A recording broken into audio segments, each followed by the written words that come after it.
On this episode of Lapeef, Let's Talk. I don't think Kay's therapist Can I is a ask another scammer. question?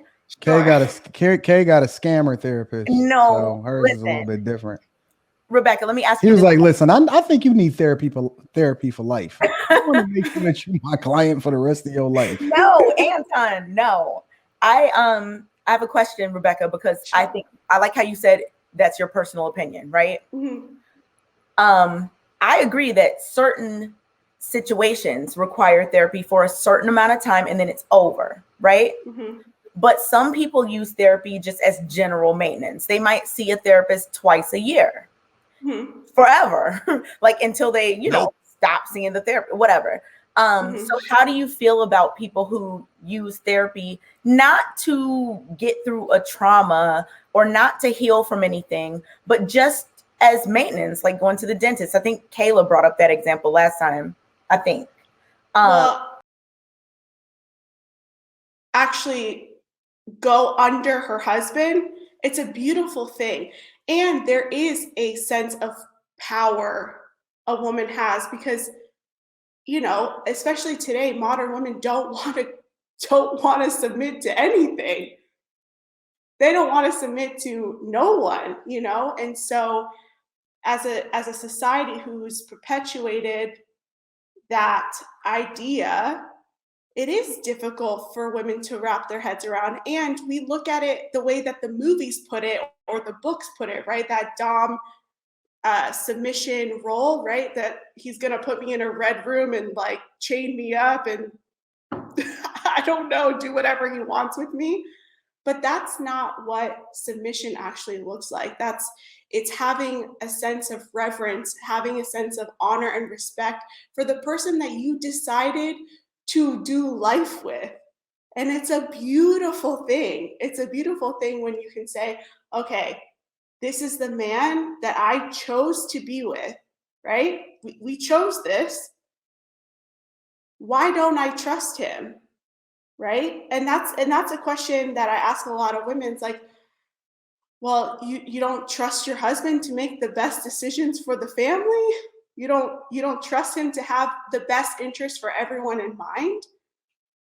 And it's not like, for example, if my husband said, "Oh yeah, let's do crack and let's shoot up heroin," I'm gonna be like, "Yo, babe, let's seek counseling about this because you need to check yourself right now."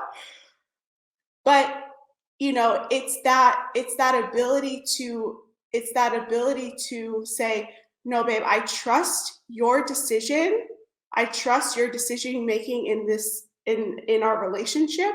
Here's my 2 cents. You can do with that what you please." And that's what I have to say on that. I think that was great, Rebecca. Yeah.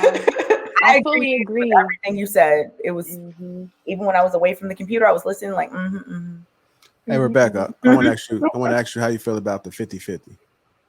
Like 50-50 relationships? Yes. Yeah, they don't work. Why they don't work? Why you feel that way?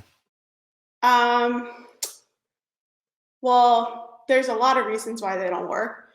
But this whole egalitarian mindset, I don't think necessarily works in relationships. I think, you have to give 100% of yourself. You are a whole person, you marry a whole person, and you become one, okay? And that's how marriage is. And if we try to bring 50% of ourselves, or that person is our other half, that's a terrible way to look at it. If that person is supposed to complete you, you will forever be unhappy because you're supposed to complete yourself, and you're supposed to be a complete person walking into a marriage with another complete person, and that's how you do marriage. You read my book, huh? You got an early copy? She got an early copy of chapter 3? No, but that's what 75? That's what I learned in counseling, and it's a beautiful thing. I stress that a lot because I think that, again, society paints the role of a man and a woman in such a negative light. Like, oh, he's the dominant person and she's supposed to be cooking and cleaning and doing all this stuff. you have to, when through premarital counseling, you identify what your roles and expectations are in a marriage. You set the tone, but you also, there's things about it, right? We all bring our box to the relationship. Like, this is my box of expectations, this is my box of whatever. Let's unpack the box before we get married, before we start doing this. And through premarital counseling, we build the tools, we equip ourselves with the tools that we need to then take us to marriage and walk us through those difficult times in marriage, right? But my counselor said it like this. He goes, when you are combative with one another, right? If you are in a relationship where you're competing and combative with one another, you're essentially like banging your own car, and then you got to drive that car and you look like a mess. Like, you're driving a beat up car that you did yourself, but that's your car that you're driving around. And so we have to understand that we are a team. We're working towards the same goal. We have different roles in that to get to our goal, right? And when we play our role, things go really well. Hey, I'm about to steal that whole narrative and use that as my main monologue on a Million in the Morning show tomorrow morning. I'm gonna be like, listen, y'all don't understand. When you beating each other up, it's like you in a car. I'm gonna remix it though.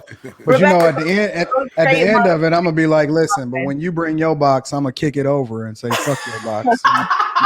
I'm gonna remix it a little bit though. You know what I'm saying? I got you. Rebecca, that was good. I completely agree with everything you said. I can tell. Yeah, I like a lot of mentally healthy. I can tell you go to. I can tell.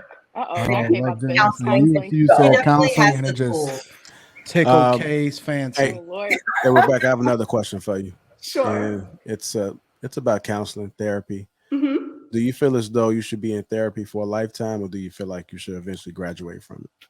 I think you should graduate. And that's my personal opinion. A good therapist should lose their clients. I don't think Kay's therapist. Can I ask another question? Kay got a scammer therapist. No, so hers is a little bit different. Rebecca, let me ask you. He was like, listen, I think you need therapy for life. I want to make sure that you're my client for the rest of your life. No, Anton, no. I have a question, Rebecca, because I think I like how you said that's your personal opinion, right? Mm-hmm. I agree that certain situations require therapy for a certain amount of time and then it's over, right? Mm-hmm. But some people use therapy just as general maintenance. They might see a therapist twice a year, forever, like until they, stop seeing the therapist, whatever. So how do you feel about people who use therapy not to get through a trauma or not to heal from anything, but just as maintenance, like going to the dentist? I think Kayla brought up that example last time, I think.